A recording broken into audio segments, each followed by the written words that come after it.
What's up, guys? How's everybody doing? Welcome back to Phil Plays Bass. Yes, it was me playing a little bit of the piano just there. I've been practicing Georgie Porgy a little bit in my in order to get better at piano, since I'm going to start giving piano lessons in September. If you can believe it, me piano lessons. In any case, I hope everybody's doing all right. Welcome back to Phil Plays Bass. We talk about music in general, essentially have a bit of fun, and hopefully do more playing than talking. I'm guilty of talking a little bit too much, so without further ado, let's do some playing. Friends, it is Friday today. Happy Friday, Friday fun day, whatever the however the saying goes. I hope everyone's all right. Zahar is here, Nate is here, Akil's here, and Michael is here as well. Lovely. We've got a full house. Hopefully more guests will join us later on. Zach, well done on the transcription, man. If you're still here, Zahar, that transcription is really decent, man. Really good job on that, because that's a very, very difficult tune to as you said, the syncopations on that tune were pretty gnarly. So well done, bro. Yeah, awesome. And that tune sounded really cool as well, though. I was going to say very Russian, but I don't really know what that means. Some very dark kind of harmony, like dissonance. Interesting stuff, dude. So how is everybody doing? I hope you guys are all excited for the weekend, and I hope you've got nice things planned. I don't have anything planned. I am chained to my app development at the minute. But guys, it is Friday. It is the 5th day of the week, which means it's time for mode of the day. The mode of the day today, as you know, the 5th day of the week associated with the 5th mode of the major scale. And we're talking obviously about the ever-present Mixolydian.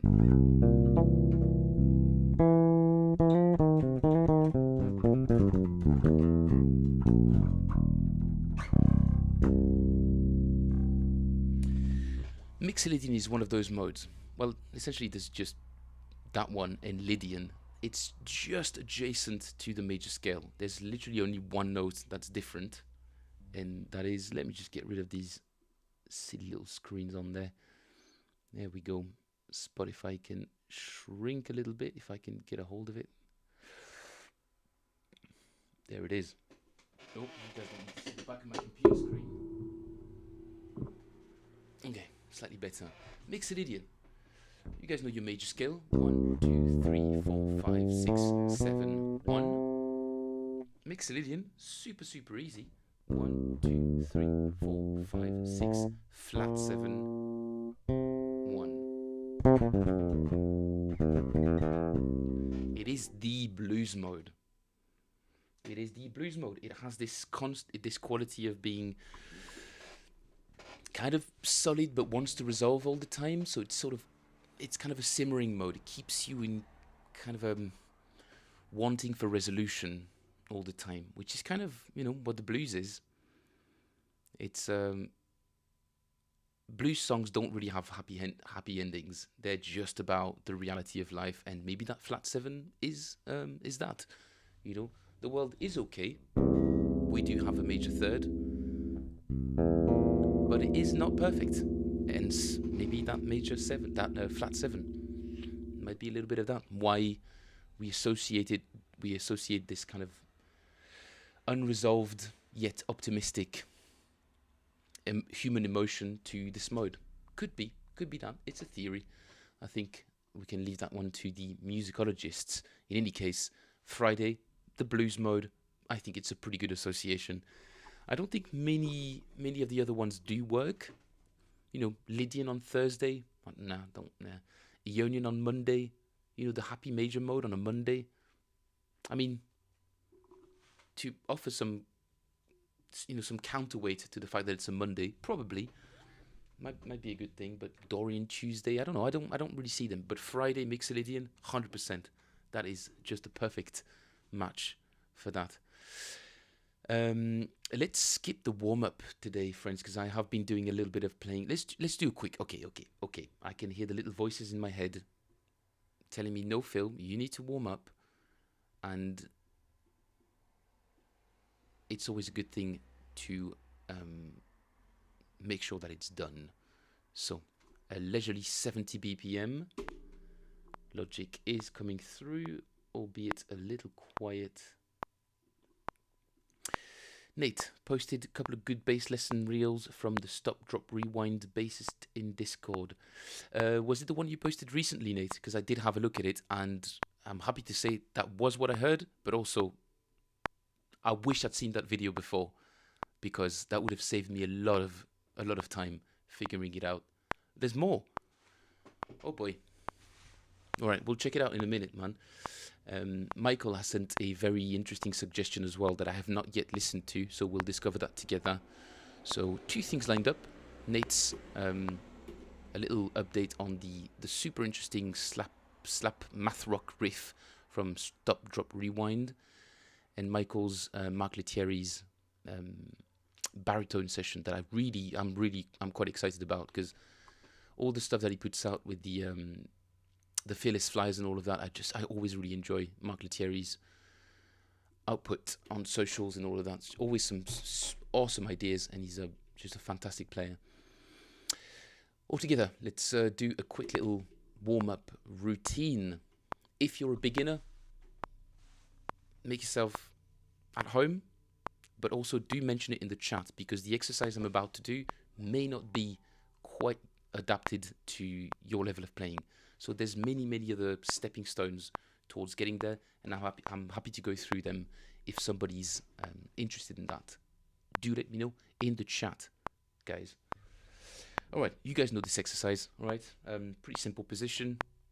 E flat, A, F, B, A, F, B, G. And then we move that whole thing up a semitone every time. We're going to try and play it a little bit faster actually today. Just put it at 80 and see how we fare. All right, let's go. 1, 2, 3, 4.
Nice. This is feeling more and more fluid every day. Quite happy with that I did do a little bit of playing beforehand, so right hand is pretty warmed up. But if you guys are not warmed up, I do recommend that you do a little bit of this 16th note exercise.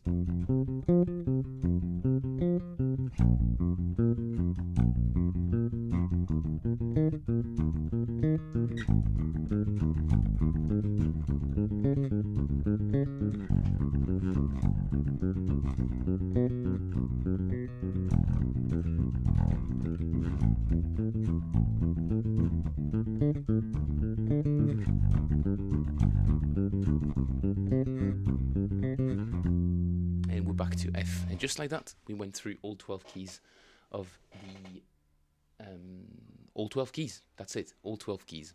Not all 12 keys of the major scale, that doesn't exist. We went through all 12 keys. Full stop. I wanted to show you guys what I've been up to with regards to the M.O.T.D, because there was a bit of a milestone today. Let's check that we're in tune.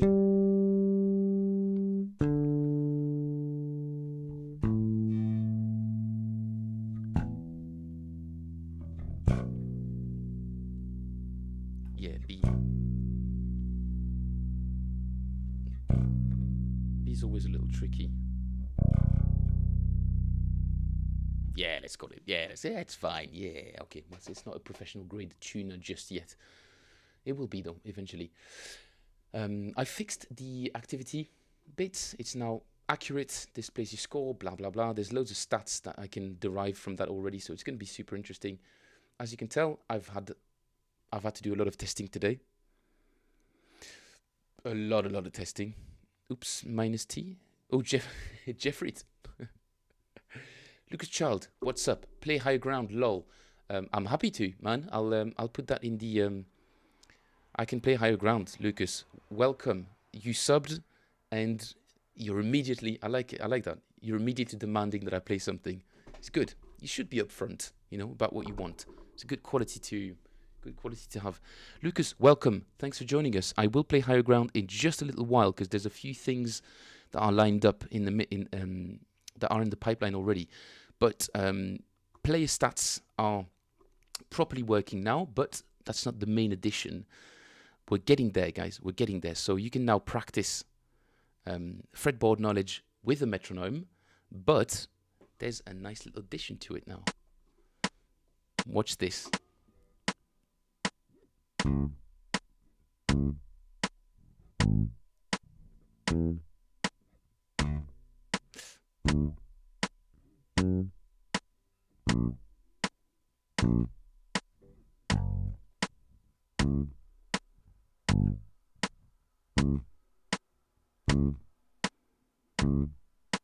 Oh,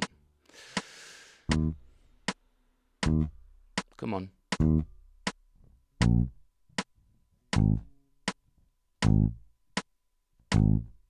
Yeah, it's still struggling a little bit with note detection, but basically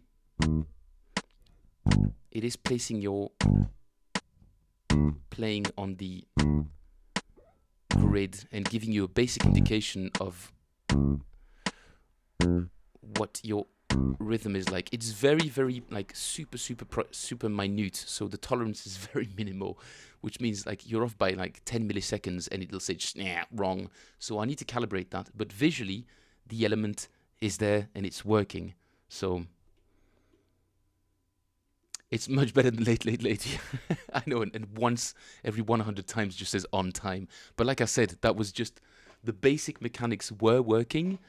It was just a matter of inputting them into a visual element, but all the maths was there behind it. It just wasn't looking particularly good. So this is version 2. I know it's not perfect. I know it still needs a lot of calibration, but it basically does the job, especially at like lower tempos. Yeah, let's put it at 30 because it gives you time to look at the notes as well as getting some visual feedback on your note placement as well. Jesus.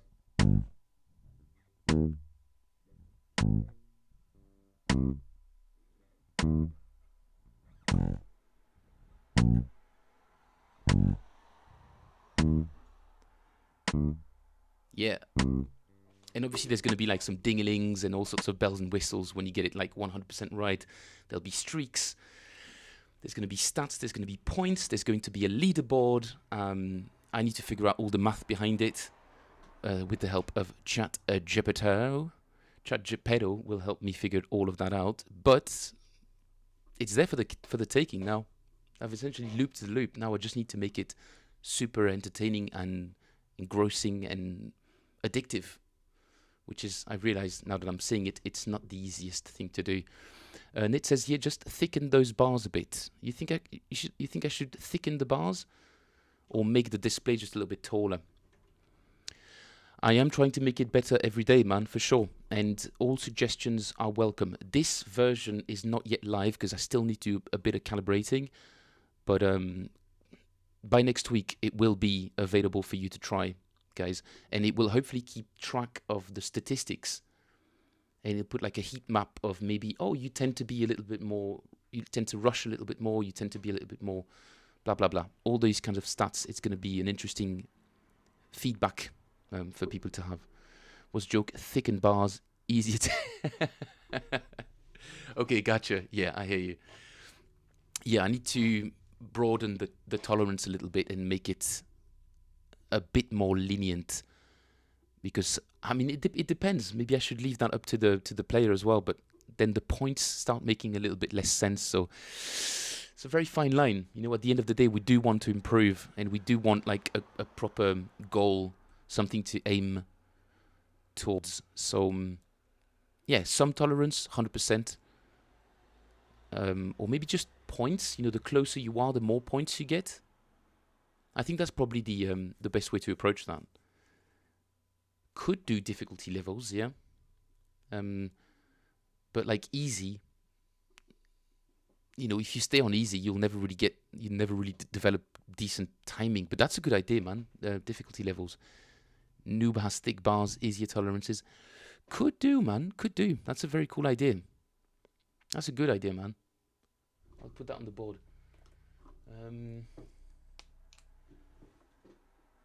Thick bars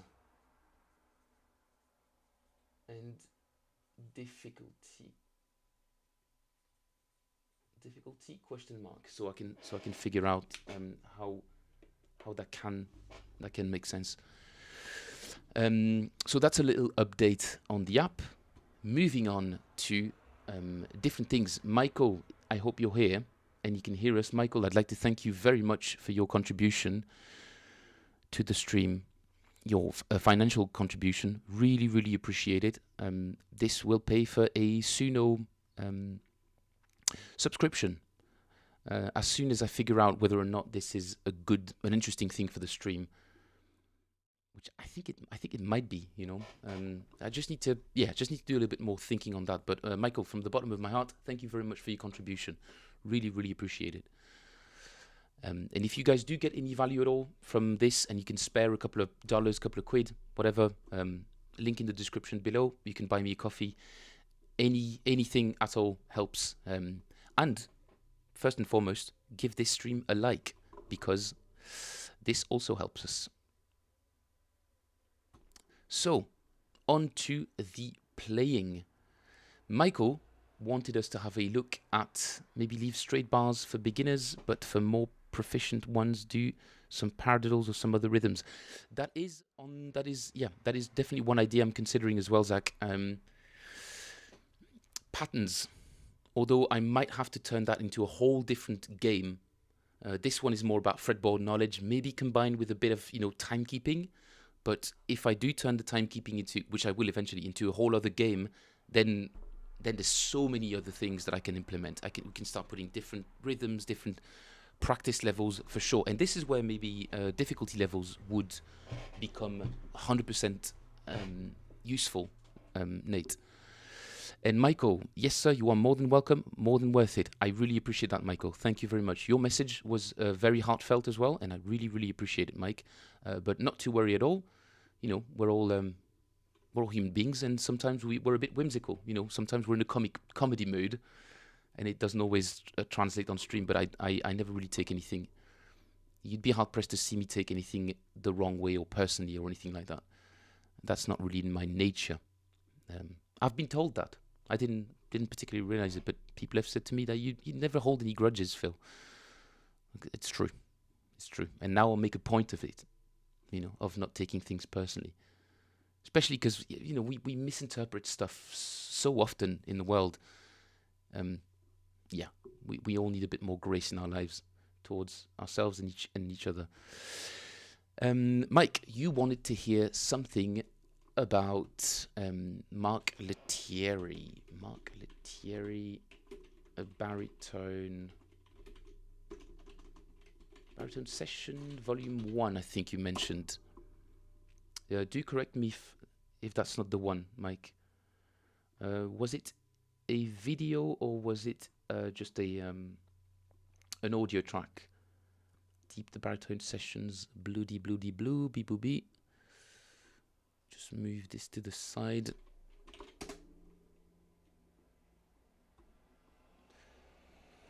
Volume 2. The first song is amazing. Okay. Is this the one? Mike Lettieri, Volume 2. The Baritone Sessions, Volume 2. It's called Red Dwarf. Okay. Can we find that one? What was it called? Red Dwarf.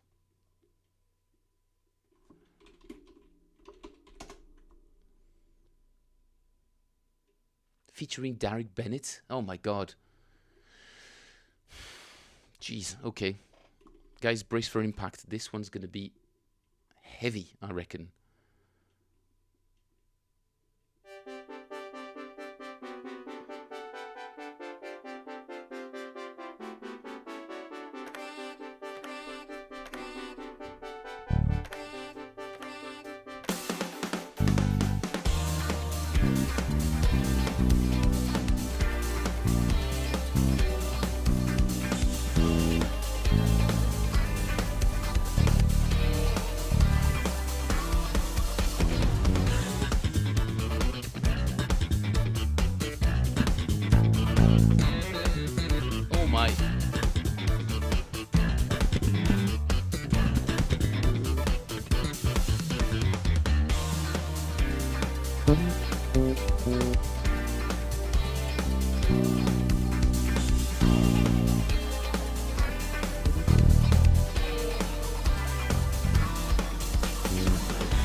Oh my god, okay, let's go back to the intro because the chords in themselves are already like super interesting, but Mike had a specific question about how to sort of dissociate the sound of the baritone, how to be able to, differentiate between the sound of the baritone and the bass. I think they're mixed on purpose very closely together. Let's see if there's ways we can figure something out.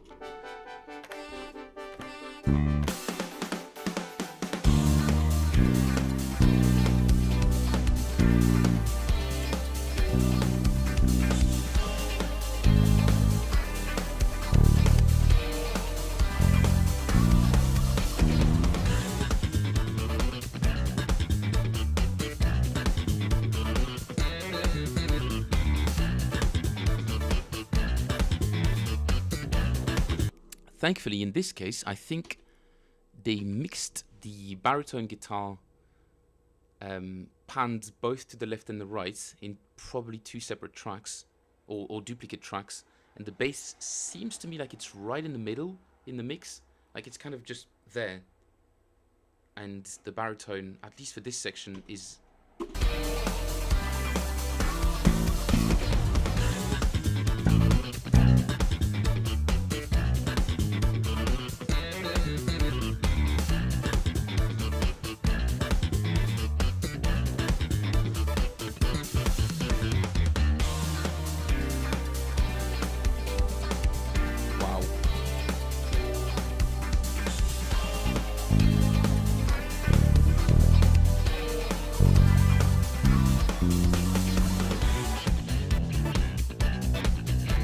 So the first breakdown, both of them are in B minor.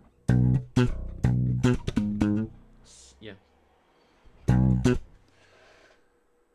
Let's go back a touch.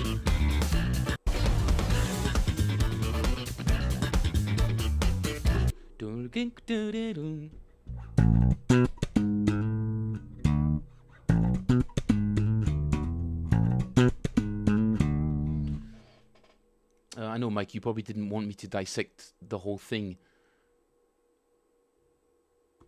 But if we're just, if we're just looking at this particular pattern, again, in slap, when you learn to slap bass, and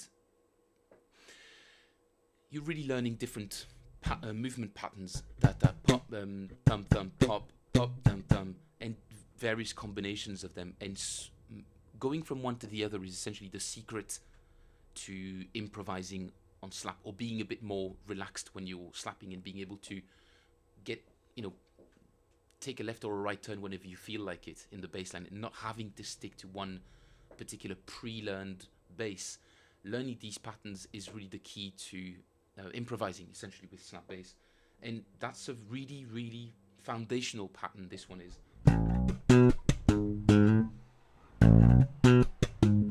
I mean, this is the kind of stuff you find in that super famous Lenny Kravitz tune, Fly Away? Is it Fly Away? Yeah.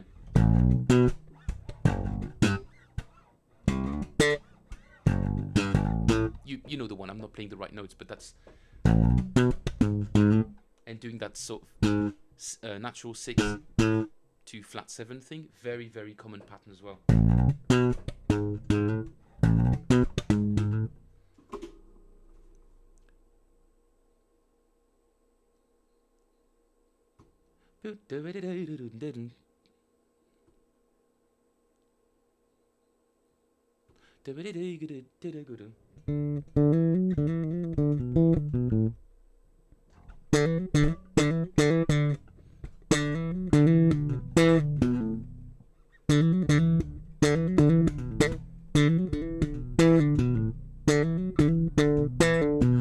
Again, I'd need a little bit of time to figure out exactly what he's doing there, but is that what it was?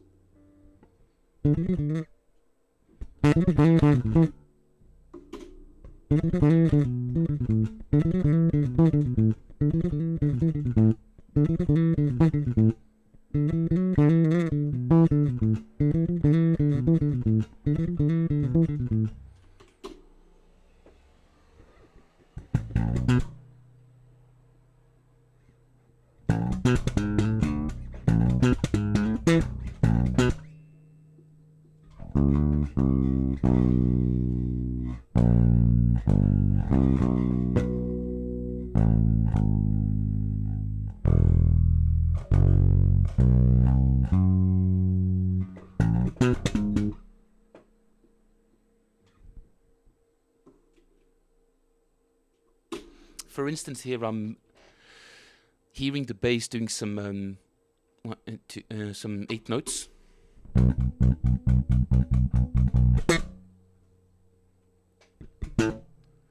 He's popping every now and then.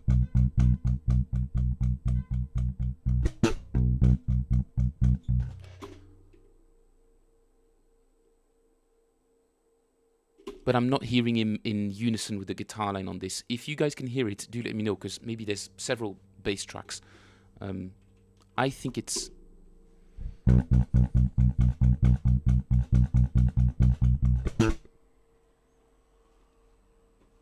Now he's back in unison.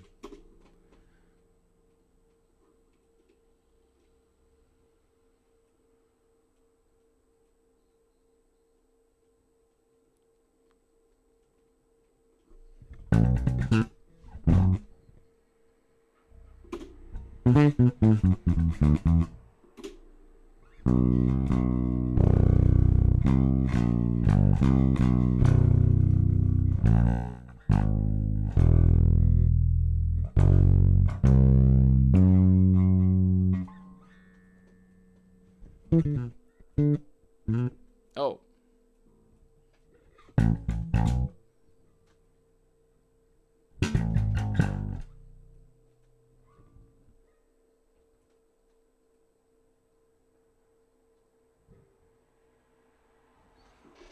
It's a very interesting question, Michael. Now that I'm listening to this whole thing, your question is particularly relevant since so much of this is guitar track, baritone track, unison, separate, unison, separate.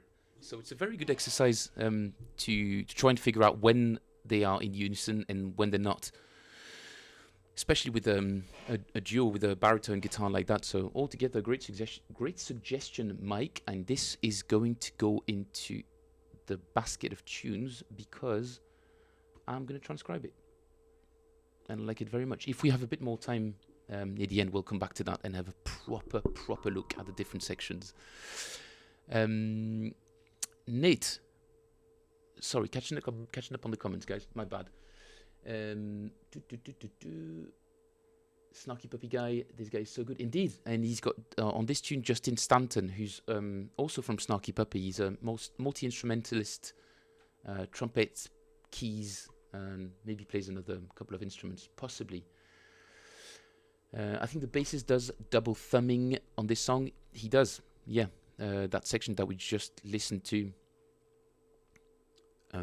I think I've seen a YouTube video of them doing this song. Can get a glimpse of Wes's playing. Smoking hot bassist. Wes. I'm hearing Derek Bennett on this one. Unless we're talking about a different tune, Mike. It's possible that I got that wrong. And you didn't correct me very politely. Let me get rid of this thing so I can keep looking properly at the chat.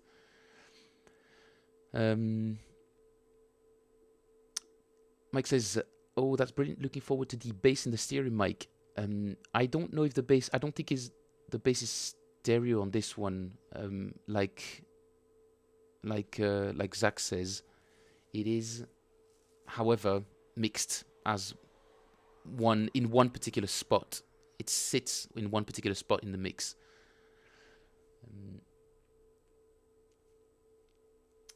Mike says Wes Stevenson is the bassist in the live performance video. Oh, I see. Okay. Zach says, especially on vinyl, bass is usually in mono. Akil, how are you, man? You all good? How are your assignments going, dude? I hope everything's going all right. So yeah, Mike, we will come back to this track because it's really cool. It's really, really nice, and there are some really, really cool sort of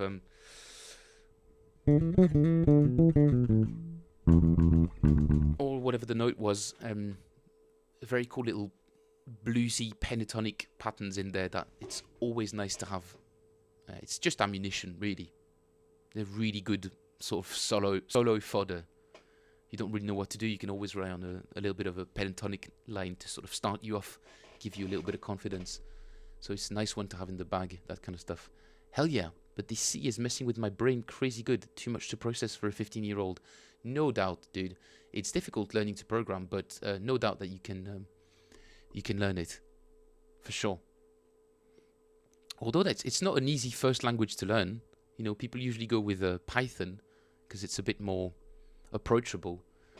But if you can crack C, man, you can crack anything. So keep at it, man. Keep at it. We don't do things because they're easy. We do them because we thought they were going to be easy. Like the meme says. And then by the time we realize it's very difficult, like, oh, the stakes are too high. Now I'm forced to figure it out. And that's how the best things in life happen.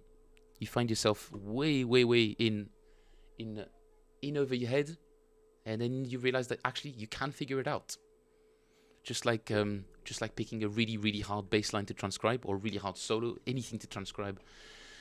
And then at the end of an hour's work, you're like, okay, I think I can do this. Like we did. Nate, what was it that you suggested earlier? You wanted to... Oh yeah, stop, drop, rewind. You put some of that in the Discord. Let's have a quick look at that.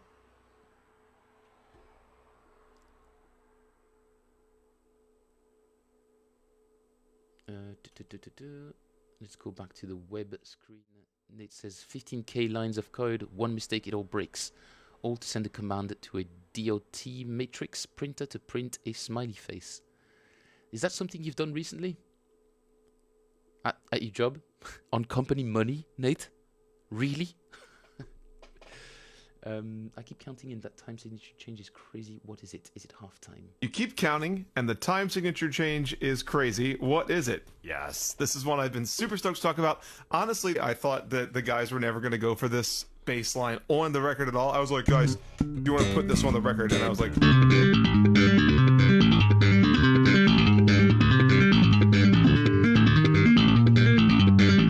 thinking like, okay, they're definitely not going to go for this. And then they said yes. And I'm glad people like it. First off, theory housekeeping. My bass part is just 6/8 the entire way through. And second, don't forget that halftime just refers to the way the meter or time signature is felt and doesn't refer to the actual time signature itself. Like I said, the bass part is just 6/8, and you will feel it as compound meter with strong beats on 1 and 4. And I am playing 2/16 per eighth note here. 1, 2, 3, 4, and 5, 6. Oh, hang on. He's double plucking that. And playing 2/16 per eighth note here. 1, 2, 3, 4. Oh, sneaky bastard. So he's double plucking that. He's double popping that G string.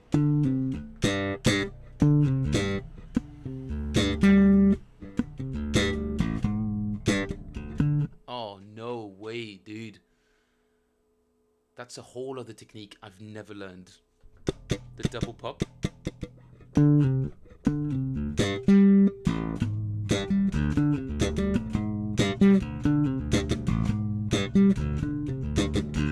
He has such a smooth technique, man. I think his fingers are a little bit...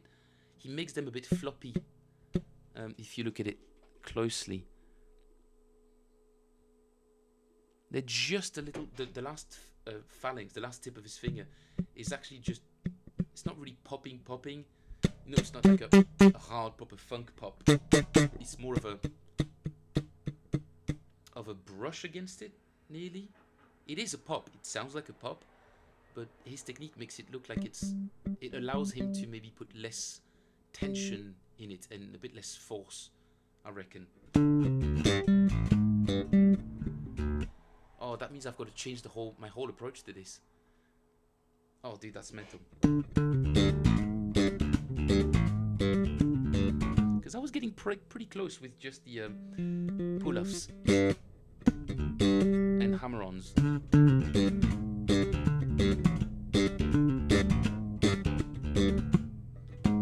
I mean, nowhere near as clean as his, but...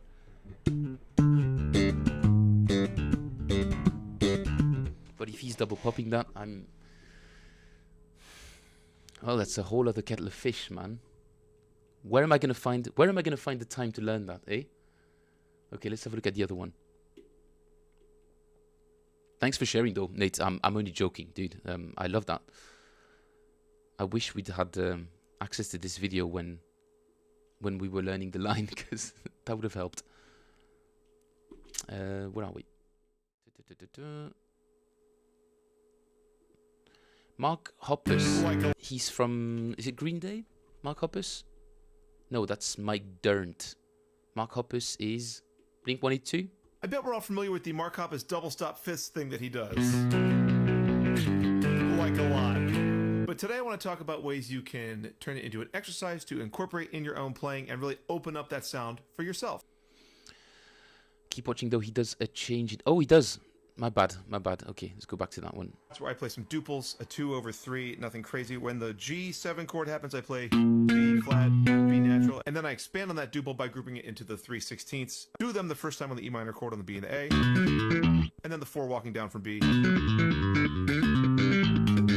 The huge change that everyone's feeling, and is sweet, is the drums. So Andy does some grouping funny business here. One of the appeals of having the bass play essentially a repeated like loop pattern a lot is that becomes like a background wash, and you can kind of let the other instruments really kind of stretch people's perception of the meter. Because he's implying a quarter note that becomes a group of 4 of these 16ths, which we haven't done yet. Right? 1, 2, 3, 4, which is a very weird breakup of the bass part, so your ear isn't expecting it. The way I think about what he's doing to play this is it's essentially a slow 4 and then a fast 4, because we're in 6/8, It's 4 bars. That gives you 24 16th notes to work with. So he's grouping 16 of them into a slow bar of 4/4, like a normal 4/4 bar, and then he's doing essentially a 4/8 bar after that. Slow 2 3 4 1 2 3 4. Slow 2 3 4 1 2 3 4. Over my 6/8. I see. For a bit of context, guys, I don't think have they released this tune yet? They're a band called Stop, Drop, Rewind from Indiana, which is not far from where Nate is. And yes, they have the song has dropped. Amazing. So let's have a listening party.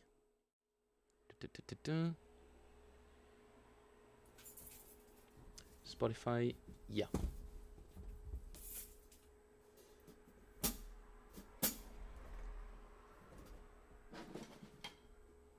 There's no horizon left in front of you.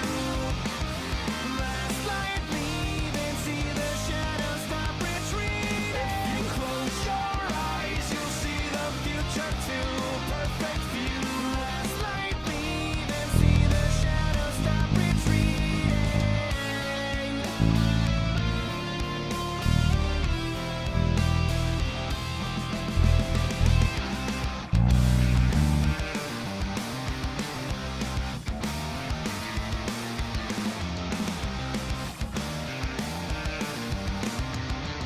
Wow. Death sleep in our eyes when the order came down. I don't think it's auto-tuned, Zach. Hangs in the balance. Stop the sun burning out. Now there's no time to think. Only bullets and balls. Hold the line as the last light is leaving. It's bleak, but we fight for the dawn. We fight for the dawn till it's broken. Everything's broken. There's no horizon left in front of you. Last light leave and see the shadows stop retreating. If you close your eyes, you'll see the future too. Perfect view. Last light leave. Here it comes, I think. The shadows stop retreating. No, not yet. Wow.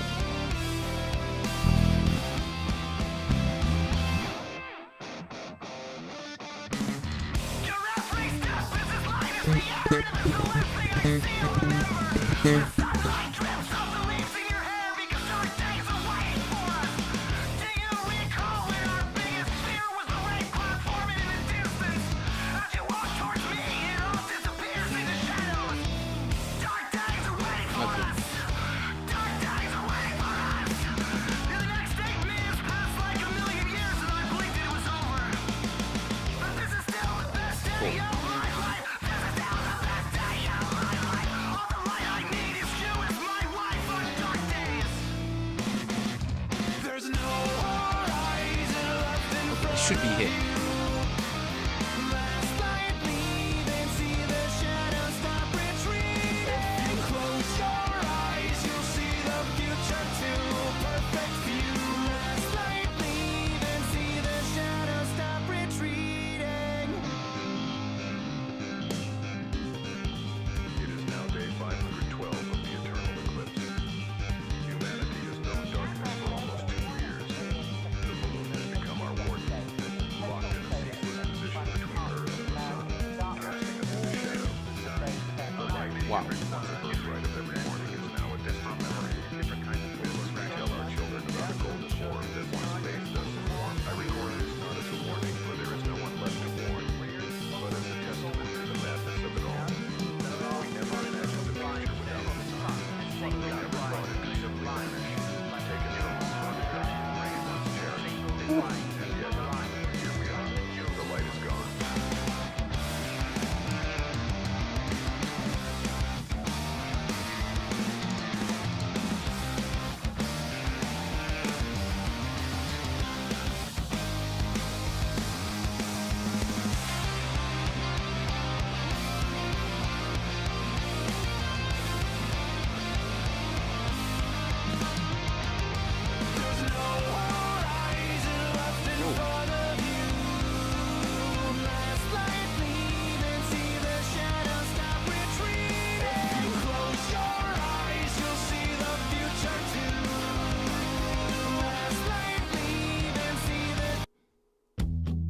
Huh?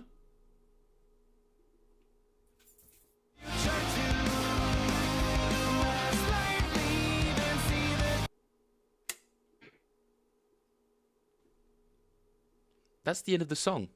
Literally just, oh, might be because it bleeds into the next tune. Silly me. People still do that? That's awesome.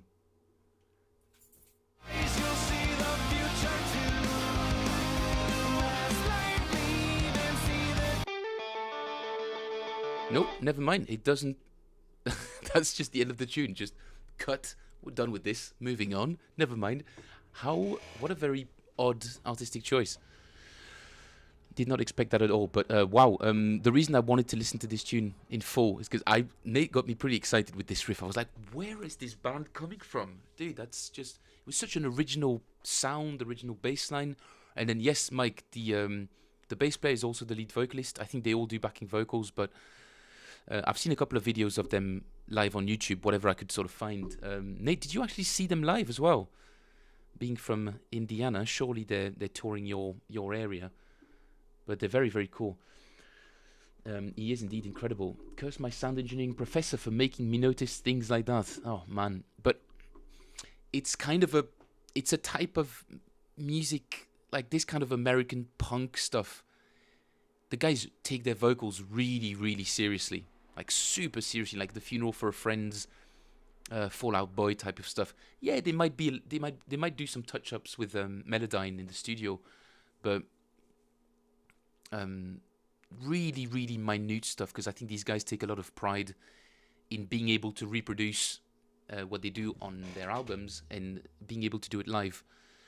And I think a lot of the audience picks up on that and really, really expects the same level of the same quality live. Math rock is kind of it's its own universe, man. People are very, it's math rock. They're nerds, okay? It's all a bunch of people in fedoras going, actually. Just kidding. Guys, don't get all up on my ear.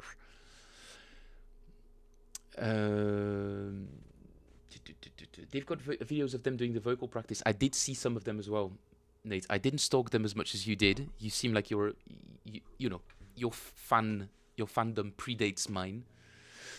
But I did do a little bit of research on these guys, because I'm like, where is this coming from? How have I not picked up on such a cool new band? But it is true though, Zach, that these super sweet vocals, I can't listen to too much of it. I couldn't listen to a whole album. I do find that type of vocal production just a little bit too sweet for me. It's a little bit too perfect, but not in the sort of Katy Perry, Sabrina Carpenter, whatever kind of auto-tune, Ariana Grande, whatever, like that like, yeah. Not that kind of sweetness. It's a bit shouty. No, that's not really what I mean, but yeah, you guys see what I mean. Is the stream reaching the shorts audience? Sorry, Zach, you said literally can't listen to Traveling without moving the song, not the whole album, without crying. The Jamiroquai song? Who would have thought, dude? Funky stuff is acid jazz. Moves. Oh, without crying, as in you don't like the sound engineering choices. Gotcha. I was like, oh my god, this guy has a very, very sensitive heart. He gets moved by funk. It's a little bit like being moved to tears by listening to Beat It or Thriller. Is the stream reaching the shorts audience, Akil? What do you mean by that? Am I producing enough shorts? Absolutely not. I'm not doing a good job at all of promoting the channel at the moment, because I'm putting a lot of time on the app. It's kind of sucking up all of my energies, and I'm not really good at compartmentalizing. So yeah, I struggle with that. Okay, sue me. I do need to get on top of that though, for sure.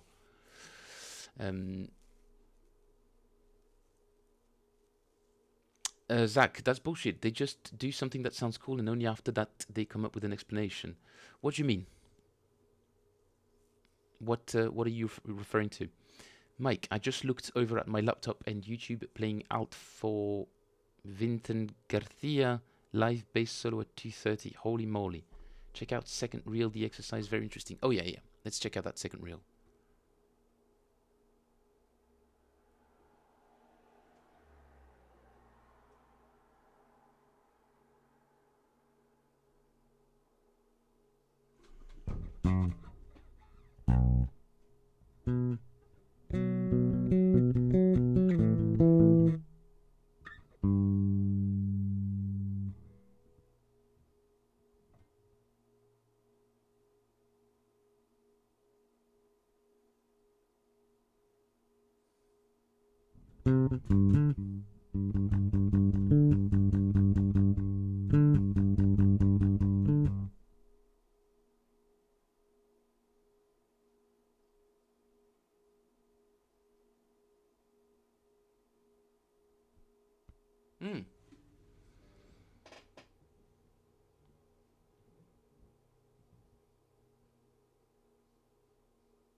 Sorry, I've done it again.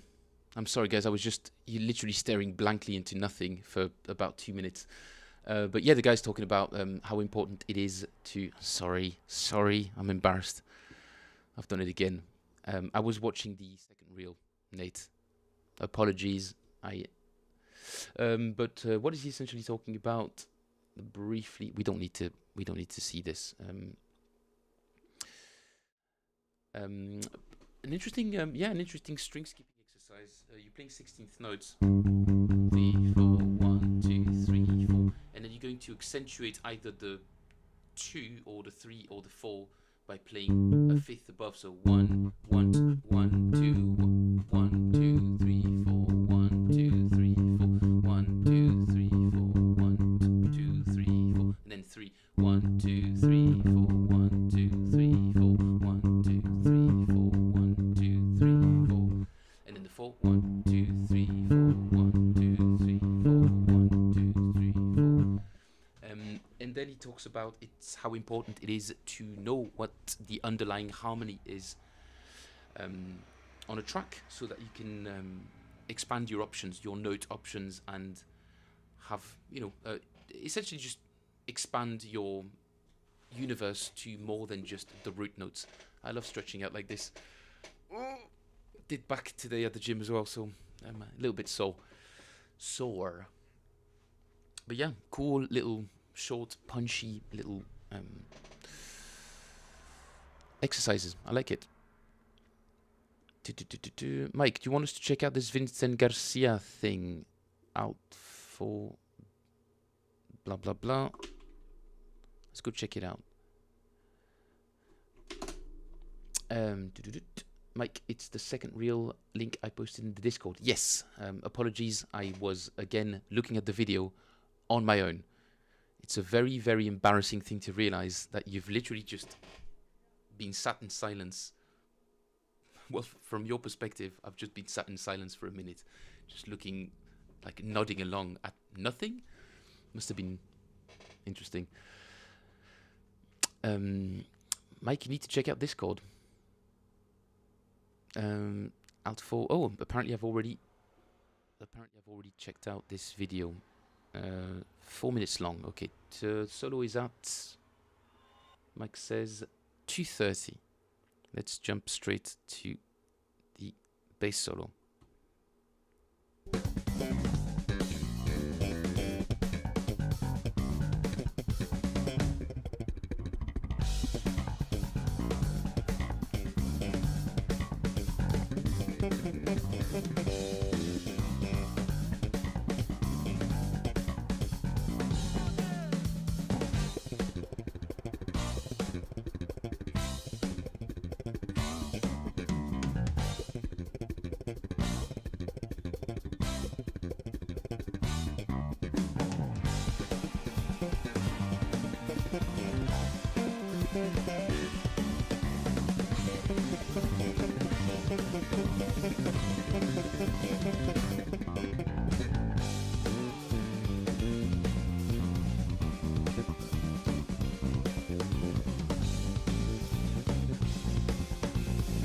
Look, this is clearly mixed for an audience of bass players. Surely I'm not the only one who's noticed how absolutely crystal clear the bass is on this mix. It's not really great for the music, but it's a bass-centric gig, so well done to the sound engineer. There's absolutely no mistaking anything that he does there. You can absolutely hear everything. Great for transcribing.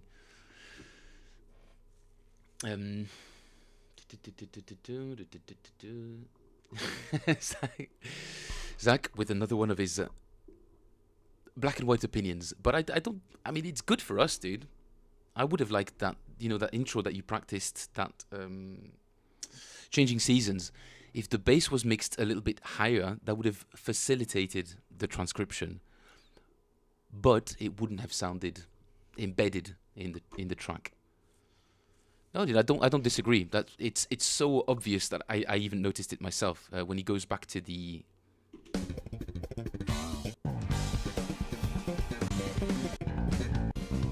Yeah, just here when he goes back to his quote-unquote regular playing.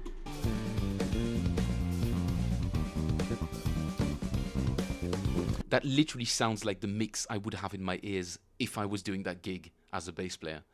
I would have the bass right up there, like full on, proper super clean, just a bit of drums, and everybody else can just. Even the horns, you can barely hear the horns.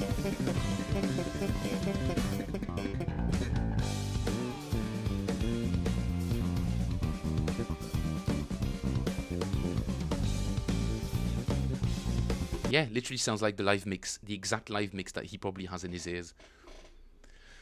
So I don't know whether we should thank him or where's the click? Maybe they don't have a click. Maybe just the drummer has one. There's a little shot of the drummer earlier.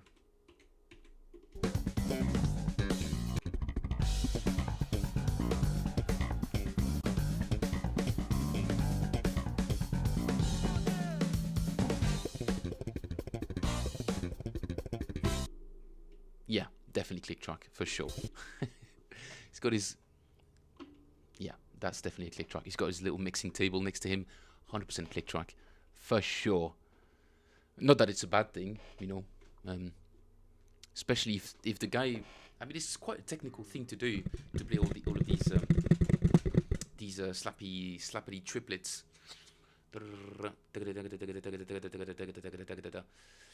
So if he's faster by just a couple of BPM, or they get a bit excited throughout the track, and then they end up speeding up by even just 4 or 5 BPM, he ends up in a situation where he could potentially struggle to play that faster.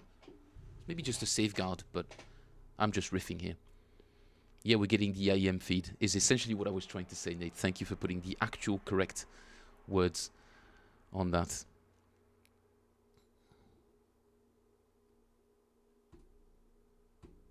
Philippe is just as impressive singing it. What the yeah, years of practice. Years of practice in a van. Just doing all sorts of nonsense with nonsense, I said, not nonsing. All sorts of nonsense. Oh, I've just realized that I should, yeah. My French accent makes it sound like the same 2 words. Gotta be careful. All right. No nonsense about here. Lots of traveling around with musicians, you end up finding funny little games to play. And our drummer was obsessed with his little pad. So very often he would put a click on in his ears in the van and just practice with his pad. And we'd end up just making fun of him. It was all like in good humor. There was something else I wanted to check out today. Oh, yeah, that's right. That is right. You guys might remember this interesting leak, this AI leak that we transcribed yesterday. I've been revisiting it today, Mike, and I'm speaking particularly to Mike because I told you, Mike, that I wasn't going to play it with a particular fingering. I've gone back on that. I've gone back on that. This line requires a bit more. It requires a bit more thinking, at least on my part. Just as a refresher, guys, this is how it goes at full speed. Nope, you can't hear it because it's muted. Okay, here we go. Yep. All right.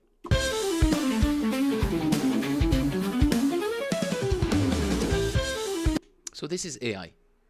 The prompt was, oh, generate something fusiony, funky, whatever. And that's the very first thing that this opens with.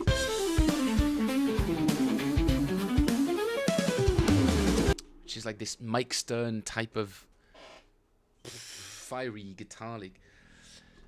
We transcribed it yesterday, but I cannot play it faster than 50%. But this is the fingering that I had at first.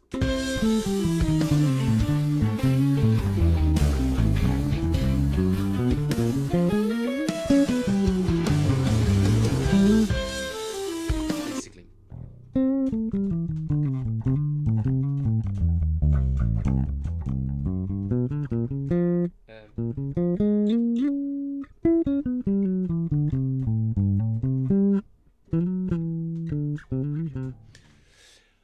It doesn't work. That line with that particular fingering is 100% impossible to play faster than that. But I've taken it down 3 semitones. No, more than that. I think it was.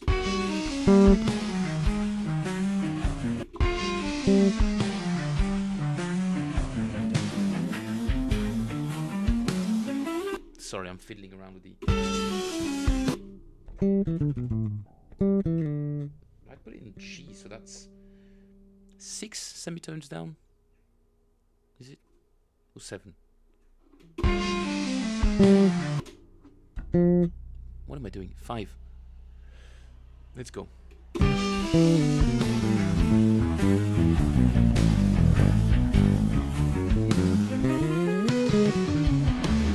So for the first part of this line, Mike, you were playing it like so. You know, using. I said you should probably play it here to get that sort of that usual pentatonic, that thing that just falls under your fingers really quickly. But I don't think it works, because if we want to take this line, steal it, and turn it into something we can use it in the future, it's probably better to not use it, to use the 5th string so much, and not having to jump all over the neck so often. So what I found is that potentially on the way down, this might be a better option.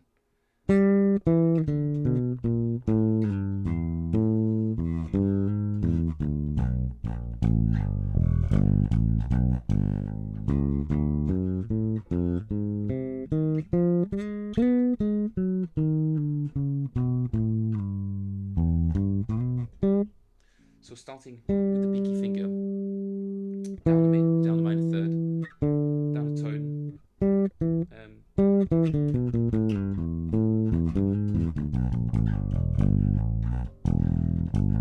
and that way we only have to do one open string instead of having to rely on the 5th string. Oh my god, I'm so buzzy. So buzzy. Bye bye ASD. So I think your initial instinct was correct, mate. This will allow us to move further and not create a situation where we stay up here and then we've got this massive jump further down the neck. In this case, we're gradually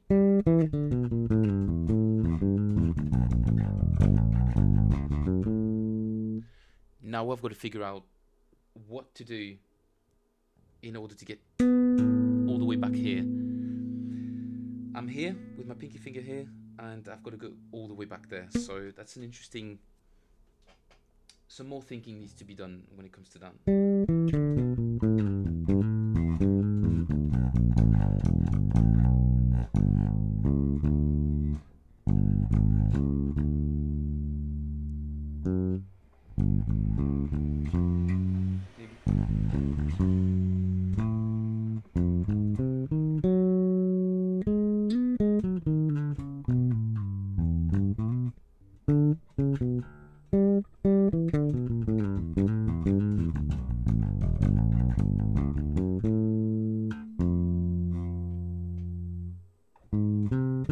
that may be the key actually.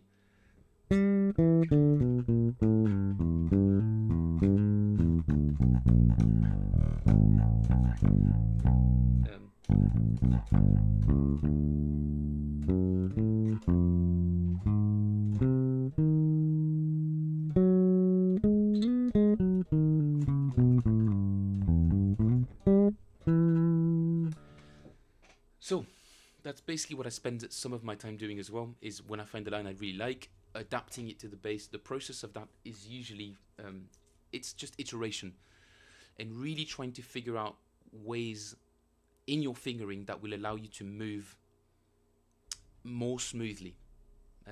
Obviously, we don't have as many strings as a guitar, especially an AI guitar, which has, I'm guessing, as many strings as it needs or requires. Even though it tries to stay within the sort of human constraints, it could play whatever it wants. But that's the process, guys. That was what I was gonna finish with today. Just a little touch up on that line, which I'm still working on because it's a really, really cool blues line.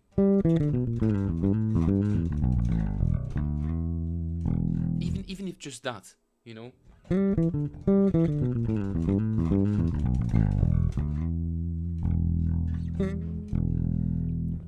Many ways. There's so many contexts in which this works. It's just a regular minor pentatonic blues line.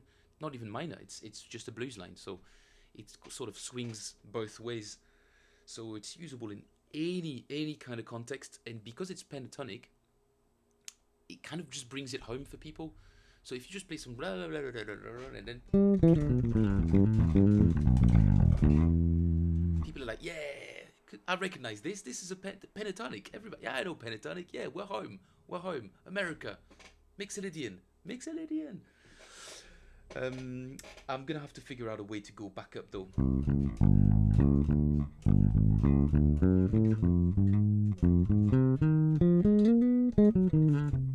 But I really want to be able to play this line really, really fast and all the time. So I'm going to be practicing that a bit more. But yeah, guys, I hope this little... it's not really advice. It's just that's how we do it. Sometimes the difficulty... I mean, Zach, you know that. You're the kind of guy I think that will... You won't give up on like learning a line until you've actually learned it, and you just like obstinately just bash your head at the problem until it works, you know, or hopefully you approach it in a more thoughtful manner. I tend to be more the latter. It's just brute force. Just repeat 100 times, like, and eventually it just sips in. But there are many other ways to approach a problem like that, and usually fingering and technique. If you find yourself not able to do play a particular line, play a particular technical exercise, many things to consider when we were doing this exercise. I think we all, Jesus Christ, come on. This exercise, we realized how often and quickly the thumb has to shift position at the back of the neck. So many times when I was faced with a technical problem or something I couldn't play, the issue was in the fact that I end up in a wrong position when it comes to supporting my fretting hand. So many of the problems could be resolved with that, and that can apply across the board. It doesn't have to be crazy jazz line transcriptions or fusion or whatever. Sometimes we just end up in awkward positions. You know, if Lucas is still here, even playing something as famous as technically that line, you're shifting positions 3 times, and they're big shifts, you know. And if by the time you get to that B flat, your thumb is all the way up here behind the neck, you're gonna have all sorts of problems, especially standing up on a stage, not sat down comfortably, where the bass is actually resting on my lap. All of these little problems, I'd say 75% of the time, can be resolved by paying really close attention to your thumb positioning behind the back. And remember, it's not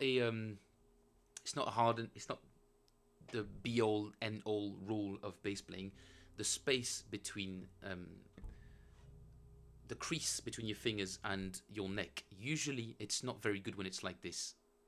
Usually usually. When you're doing lots of slapping and you need a lot of grasping strength to put enough pressure on the frets, that's acceptable. It depends on the context, but there's a couple of parameters, at least in your left hand, that you can pay attention to that will solve, I think, probably close to 80% of your problems, 75-80% of the technical problems. The rest will just be to think your way through the problem and find different paths that are maybe a bit more winding and require a bit more thinking, and they're not your usual patterns, so you might feel like you can't play it as fast. This is really counterintuitive for me, for instance. To me, that line will always be played there. Well, no, Phil, keep an open mind. And I found that out maybe just an hour before starting the stream, and I was like, oh gosh, okay, gotta tell Michael, this is a cool, well, it's not a line that you chose particularly, Mike, but I think it's a really cool blues line. So keep touching upon that, because I think it's really, really cool. I think it's a really cool line. It's a shame that it was generated by AI, but maybe we can, maybe that's something we can agree on.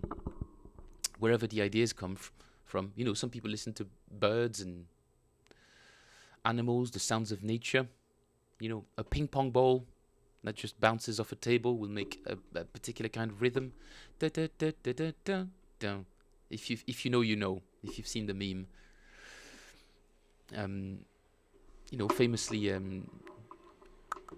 one of the Beatles, was it Paul McCartney who wrote Blackbird? He said he heard it in a dream. No, that was Yesterday. That was the song Yesterday, not Blackbird. But yeah, Mike Stern can play anything. Why do you say it's AI? In this case, Mike, because it is AI. This line was generated by AI.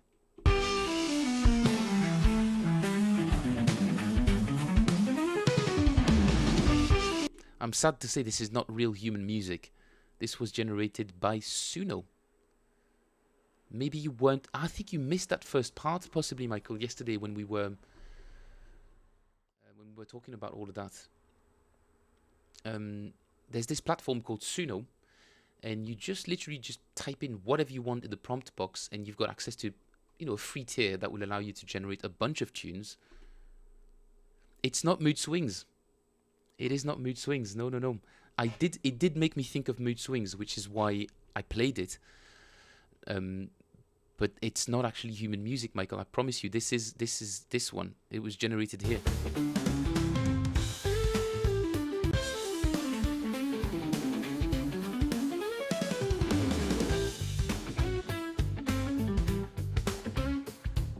Yep.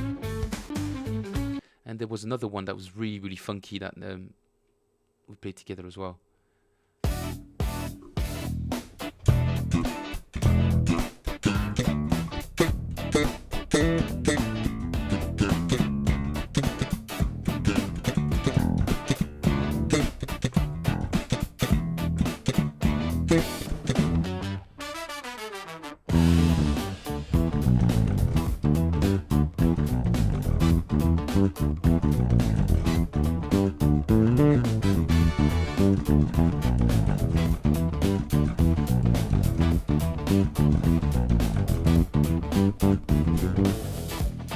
So there's some pretty funky stuff. It does sound like AI still.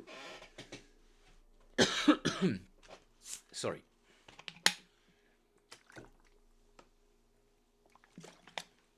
It does sound like AI. It has that sort of sizzling, this really weird sizzling quality to the sound that's really unpleasant.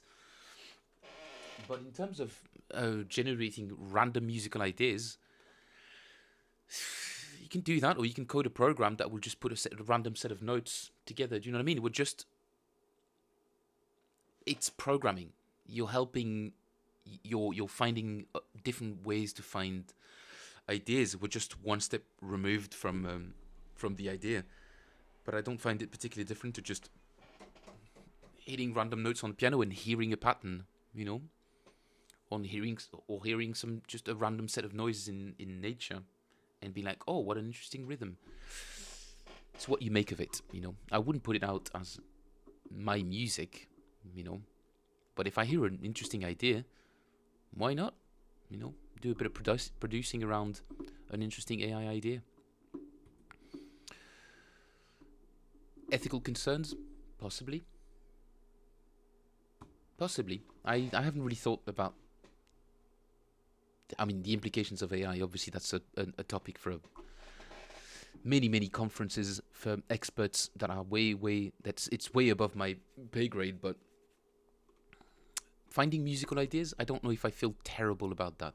Writing entire tunes and selling music, that's different. But finding ideas, yeah, as a practicing tool, which is, I find even more interesting, as a practicing tool, as a transcribing things, to guarantee that you've never heard a tune before, you just ask the AI to just generate something you've never heard before, and boom, you've got as many transcribing exercises as you want. Yeah. It depends how we use it, I suppose. Because we do end up destroying a part of ourselves when we give in to the temptation of using it for, you know, financial gain, or to sort of game the system. And then when we start introducing more and more of this slop into the system, I'm not sure we come out of that as humans in a better place. But for musicians to use as a jumping off point for a bunch of things, I think it's great, man. I'm not yet sure that it'll still require the same amount of practice. Do you know what I mean? A good human musician will always have gotten there by consistency, discipline, and hard, difficult practice. There's no shortcuts. AI is not going to make you a better musician. Does it give you access to more relevant practicing tools? Potentially. I think we're going in that direction anyway. AI assistants, video AI assistant that could just look at you playing and tell you, oh, you should probably try and practice this. We're 100% going there. Like in the movie Her with Joaquin Phoenix.